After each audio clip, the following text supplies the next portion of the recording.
There was a peculiar trend with the Star Trek movies back in the day, which is that for some reason, the odd-numbered movies just weren't as good as the even-numbered ones. That's not to say that the odd-numbered ones were necessarily bad movies. It just meant that they were considered to be weaker. I really love Star Trek the Motion Picture, but Star Trek II The Wrath of Khan is obviously a superior movie. Star Trek III just happens to be one of my favourite sci-fi films, but even I can recognise it's not quite as good as Wrath of Khan. Star Trek IV The Voyage Home is a wonderful light-hearted 1980s sci-fi romp and a film that's family-friendly with a genuine environmental message. But Star Trek V The Final Frontier was a huge letdown by comparison, despite the fact that I think the campfire moments between Kirk, Spock and McCoy salvage something heartfelt and meaningful in the film. Star Trek VI is an epic conclusion to the original series films, but Star Trek Generations was a poor start to the TNG films, and Kirk's death was just unnecessary. Star Trek First Contact is a far superior film, an action, horror, time travel story with the Borg, and the height of the TNG film franchise. By comparison, Insurrection was a massive disappointment, so Star Treks 2, 4, 6 and 8 are generally considered the stronger films. 1, 3, 5, 7 and 9 are said to be affected by what has become known as the odd-numbered curse. So expectations were obviously high for the 10th film in the franchise, Star Trek Nemesis, released in December of 2002, 4 years after Star Trek Insurrection. But unfortunately, rather than the odd-numbered curse being broken with the very poor Star Trek Insurrection, Star Trek Nemesis was the first underwhelming, even-numbered film in the franchise. Both First Contact and Insurrection were directed by Jonathan Frakes, who obviously plays Riker, but he was unavailable to direct Nemesis because he was busy completing Clockstoppers, so the decision was made to bring in someone not familiar with the franchise to direct Nemesis, Stuart Baird. I actually don't have an issue with his direction, as some fans do. I generally like how the film was shot and how many of the visuals and sequences were composed. My main complaint there would be with the pacing of the film. It's quite slow in places, but the general problem is with the story and with its execution. We're going to talk about what went wrong with Star Trek Nemesis and how I think this film could have been improved, right after this. Before we go very much further, it's time now for a word from our partner for this video, NordVPN, a virtual private network that will keep you secure and safe online. Your activity and personal information on the internet these days is becoming increasingly more visible to others, and for that reason, you need to take steps to protect your data and privacy. NordVPN provides you with next-generation security features that allows you to do just that. It provides advanced protection against cyber attacks, malware, and trackers, and lets you block intrusive ads so that you are in full control of your web browsing experience. In addition to that, you can protect all of your devices on a single subscription. Nord works on Mac, PC, Linux, iOS, Android, and even your Wi-Fi router. Some VPNs really slow down your connection, but not Nord. Whatever you're doing, whether it's watching videos, streaming music, doing video calls, or playing video games, Nord's 5,200 plus super-fast servers and groundbreaking Nord Links protocol mean that there's no bandwidth limits to worry about, just a robust, secure, and really fast connection. And their no-logs policy means that there's no record of your web browsing history for third parties to see. You can hide your IP address with just a few clicks and have peace of mind while online, and in addition, Nord offers dedicated technical and customer support with a knowledgeable and friendly staff. Right now, Nord is celebrating its 10th birthday, and from February 9th for 1 month, they're offering 70% off to those of you who buy a 2-year subscription. And those of you who purchase a subscription during this time will receive a bonus gift from Nord also. Use my link in the description box and download Nord today. And if you make use of the promo code ComputingForever, you'll get 1 month for free when buying the 2-year plan. Okay, so welcome back. Star Trek Nemesis has a fairly simple enough plot. There's been a violent coup of the Romulan Senate by a mysterious new alien. Commander Riker and Counselor Troi are married and will soon be leaving the Enterprise, and Riker will be captain of his own ship, the Titan. Picard is feeling a bit sentimental about the whole thing, like a father whose children are growing up and leaving home. The crew of the Enterprise E are soon warping off to a final adventure together after detecting a positronic signal on a planet in the Calaris system. As such signals only come from androids like Data, it stands to reason there's an android like him on the planet. They go there to investigate and find the body parts of a Soong android, and after a rather contrived action sequence, they escape an ambush from the local aliens. They reassemble the android and discover it's a prototype of Data called B4. so B4 becomes Data's project for the film. Meantime, there's a nice Voyager cameo of Admiral Janeway. She contacts Picard and tells him to go meet with the new Praetor on Romulus, who wants to negotiate a peace with Romulus and the Federation. Picard is apprehensive because he knows better than to trust the Romulans, but they go there anyway and meet with a giant warship called the Scimitar. A new alien race called the Remans are introduced in this film, and they serve as a kind of labour class for the Romulans. Picard and co beam down to the Romulan Senate, and in a dramatic reveal they discover that the new Praetor is not only human, but he is a younger clone of Picard. What the hell? I didn't see that coming. Well, actually I did, because it was all revealed in the trailers. So after that, the story is really just a contrived excuse for action sequences, and the villain is really just doing bad stuff because the plot requires it. Shinzon, as he's called, was created many years ago, and he was designed to infiltrate the Federation and replace Picard.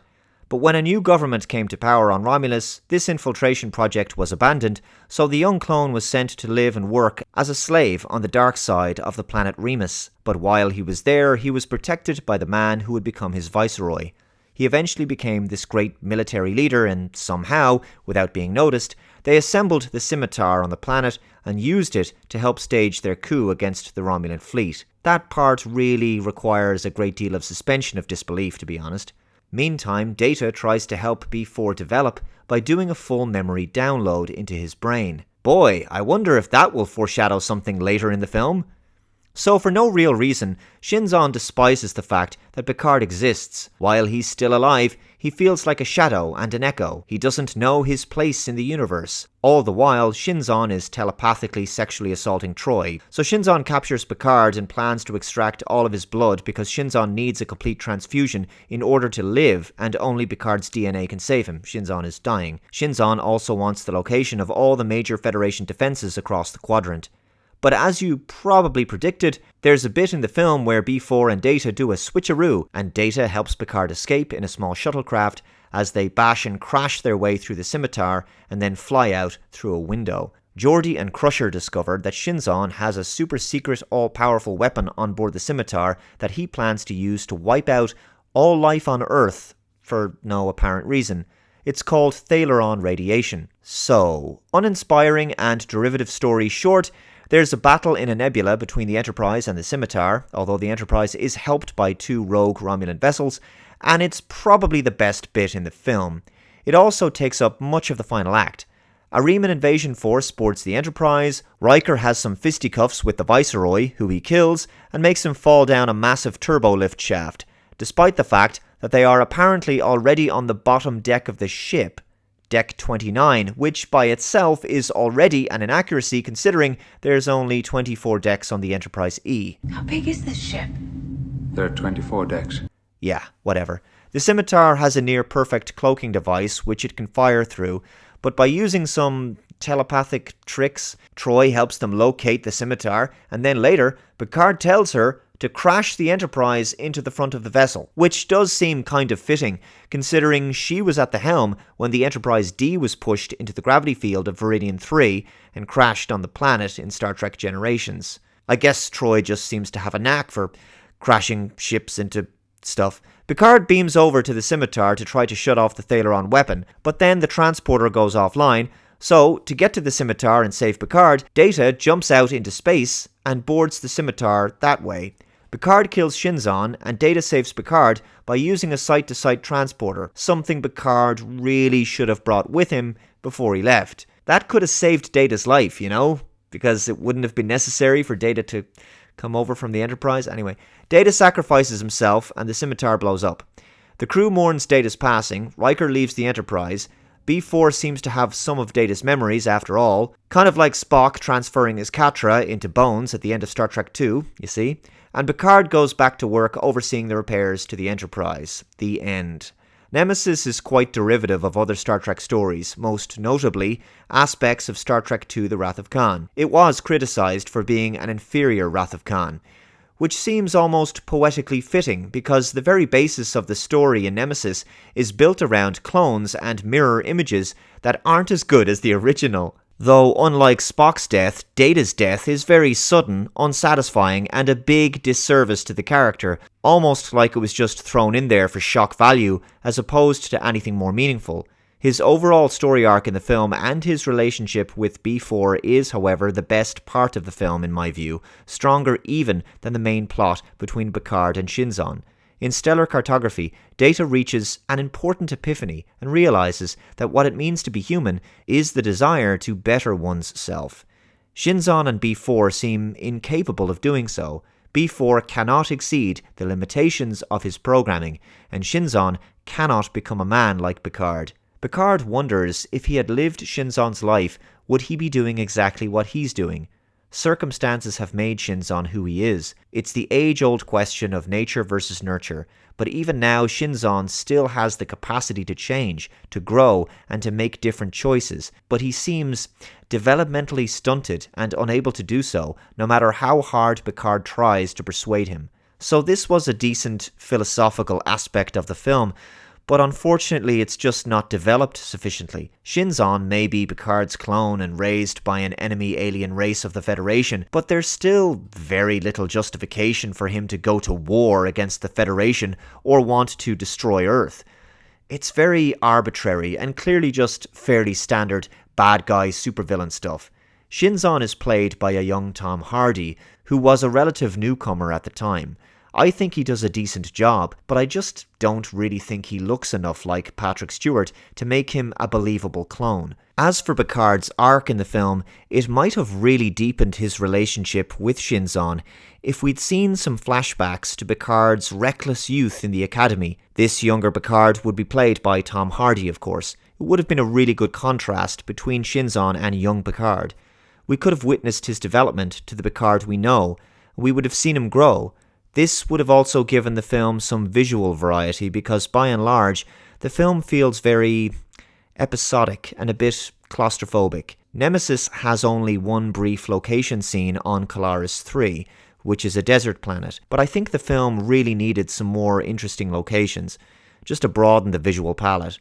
Also, when Picard kills Shinzon, afterwards he's stunned and traumatized by his death. I can understand what they were trying to do here, but I just don't really think it works very well. It seems like Picard is a bit out of character, but I think what could have helped this moment is if they'd made it so that as Shinzon is dying, he visually starts to age in front of Picard until he reaches Picard's age. So then, for a brief moment, we would have Patrick Stewart playing both roles in this final scene. The older Shinzon would then say his final line, "I'm glad we're together now, our destiny's complete." This would have made that line far more poignant, and I think it would have resonated much stronger. Data would arrive and then throw the dead Shinzon to the floor, and it would have been very hard-hitting for Picard to look directly at the corpse of his evil mirror image on the floor. The rest of the cast really gets underused. Geordi does have a lot of tech stuff and exposition, so in terms of screen time, he gets a fair amount. And he has a nice final, subtle farewell with his good friend Data. Crusher really doesn't do much other than the usual medical exposition. A scene with her speaking to Picard from Starfleet Medical was cut from the end of the movie. Worf is barely in the film. He gets very little screen time, and he really needed an arc. It's a shame because Worf is one of my favourite characters. Riker and Troy at least have some stuff to do because they get married, etc., but it's all very peripheral, and we don't even get to see the Titan at the end of the film. I would have preferred to have seen Picard either retire or be promoted to Admiral with Riker placed in command of the Enterprise, which is what he always wanted anyway. Don't get me wrong, Nemesis is still an entertaining film. There's some great space battles, very good CGI, solid action sequences, some really good lines of dialogue, thanks to the talents of screenwriter John Logan, and of course the cast all put in very good performances.